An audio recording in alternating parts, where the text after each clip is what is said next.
Welcome to the Christian Atheist, where faith and reason fuse in the incarnation. Episode number 111, JEDP, the Mount Ebal Defixio, and C.S. Lewis, Part 5. Last week, I was quite polemical against the academic critics of the Mount Ebal Defixio discovery.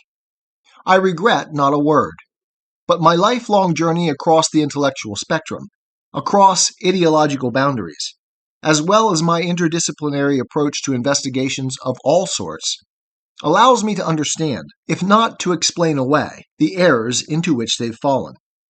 When one chooses to deny, rather than face one's faith postulates, those axioms upon which we build our view of the world, you end up believing blindly, that is, with a false certainty, that you have no presuppositions, no faith stances.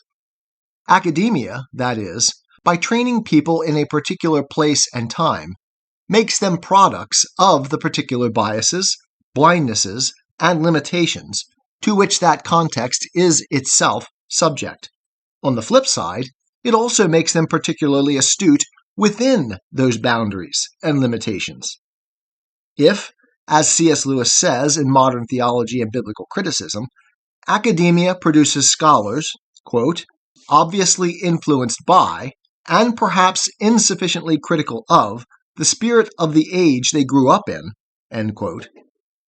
It is also the case that the broader tradition of scholarship, the disciplinary boundaries themselves, when brought to bear on the parochial errors of an age, finds lasting value in the scholarly work done in that age, even as a new age dawns.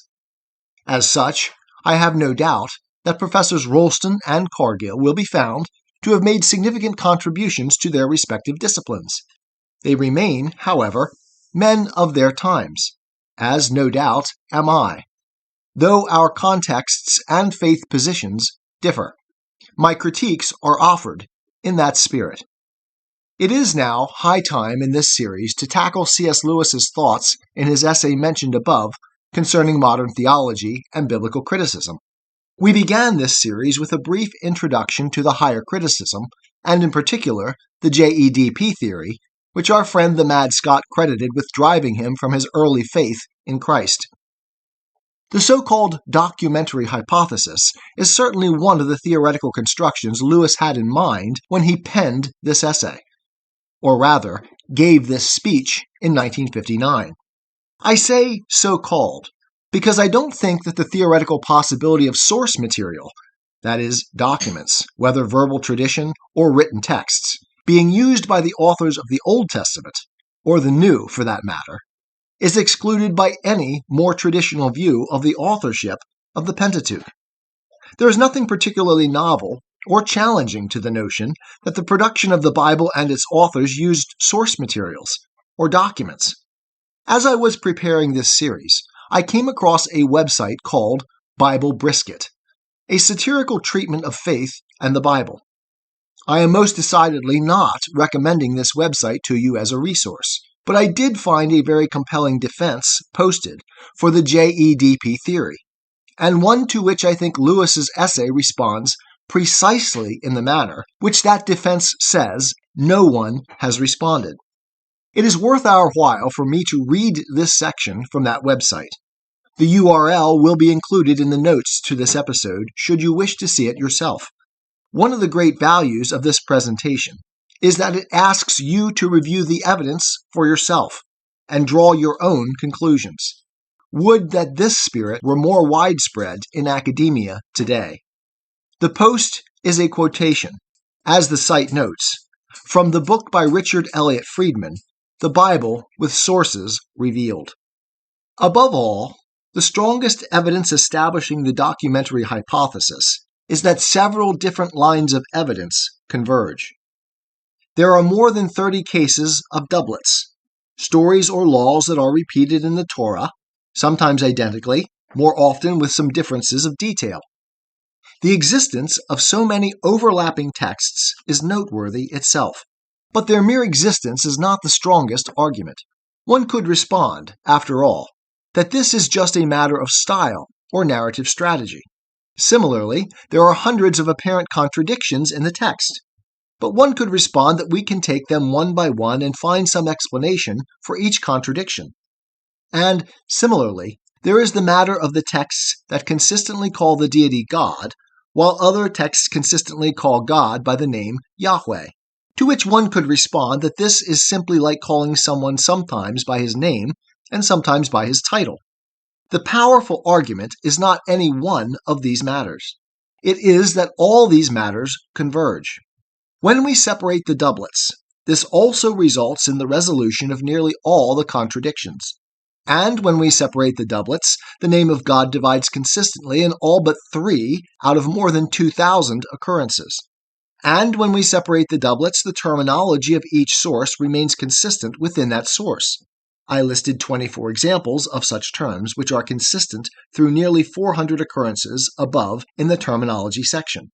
And when we separate the sources, this produces continuous narratives that flow with only a rare break. And when we separate the sources, this fits with the linguistic evidence, where the Hebrew of each source fits consistently with what we know of the Hebrew in each period, and so on for each of the 6 categories that precede this section. The name of God and the doublets were the starting points of the investigation into the formation of the Bible, but they were not, and are not, major arguments or evidence in themselves. The most compelling argument for the hypothesis is that this hypothesis best accounts for the fact that all this evidence of so many kinds comes together so consistently. To this day, no one known to me who challenged the hypothesis has ever addressed this fact. Thus, I did not list the doublets as one of the primary arguments for the hypothesis above. The primary argument is rather that so many double stories could line up with so many other categories of evidence, composed of hundreds of points of data. With that larger argument in mind, we can now take account of the doublets and add them to the picture in this collection of evidence. I have seen it claimed that such doublets are a common phenomenon in ancient Near Eastern literature. That is false. No such phenomenon exists. Doublets are not common in Near Eastern prose because there is no Near Eastern prose, in the form of either history writing or long fiction, prior to these biblical texts. It is not even common in Near Eastern poetry. The poetic text that comes closest to the qualities of the biblical text that we are discussing here is the Epic of Gilgamesh. And the Epic of Gilgamesh is a composite of several sources. It is a demonstration of composition by combining sources in the ancient Near East, not a refutation of it. I have also seen the claim that the scholar just chooses the evidence to fit his or her arrangement. For example, that the scholar assigns every verse that has the word congregation in it to P, and then says that the recurrence of this word in P is proof of the hypothesis. This argument should be seen to be false in the light of all the evidence presented here. No scholar is clever enough to make all of these terms line up within the sources, and to make it all come out consistent with the other signs of the sources. In the text of the Torah that appears in the next section of this book, one can observe each of the doublets with the sources identified. One can then observe all the characteristic terms, the resolution of the contradictions, the separation of the words that are used to identify the deity, the continuity of each story within the doublet, and all the other categories of evidence. The combined weight of the evidence that one will observe there, together with the evidence that is collected here in this section, should make it clear why this explanation of the biblical origins has been so compelling for more than a century, and whether one agrees with this explanation, questions it, or challenges it, one will have in front of him or her the evidence to address. It is amazing that at this point, when such a mass of evidence is available, some writers still discuss this at so low a level as, for example, arguing about whether different names of God constitutes proof or not, or whether doublets prove multiple authorship, or whether a beautiful literary structure, for example, a chiasm, is evidence for a single author. Or some just say that, quote, the hypothesis was disproved long ago, or nobody accepts it anymore. Here, rather, is the evidence for anyone to see, evaluate, acknowledge, or refute." End quote. Converging lines of evidence, truly, is one of the most powerful indications that you are on to something. As an academic and as a Christian, it is when independent lines of investigation and experience come together to send a single message that I begin to think that I might have stumbled on something important. We should remember, though, that this still leaves open the question of what the converging evidence is pointing to, and also, perhaps, why it is converging. I appreciate this account for precisely this reason. It helps me understand why this theory has persisted when the procedures it adopts have fallen from favor in most other disciplinary areas, being only seldom and much more cautiously applied today. The author declares, "The combined weight of the evidence that one will observe should make it clear why this explanation of the biblical origins has been so compelling for more than a century." What remains to us in this series, then, is to explain to our listeners why I do not find it, or the higher criticism itself, compelling, to tie the various chords of this series together, and to meet the challenge issued by this author. Quote, "The name of God and the doublets were the starting points of the investigation into the formation of the Bible, but they were not and are not major arguments or evidence in themselves.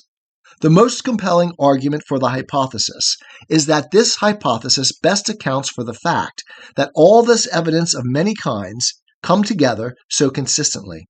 To this day, no one known to me who challenged the hypothesis has ever addressed this fact." Keeping in mind that my own ignorance of these, quote, "assured results of modern scholarship," a phrase whose provenance I have been unable to satisfactorily trace, I will be addressing this challenge at a theoretical and not an evidentiary level, and will thus leave a great deal of the nuts and bolts for which the author is asking undone. Given, though, that these assured results have been being articulated, extended, and developed for 2 centuries, and by some truly gifted thinkers, I will not blush to offer a new beginning point for inquiry.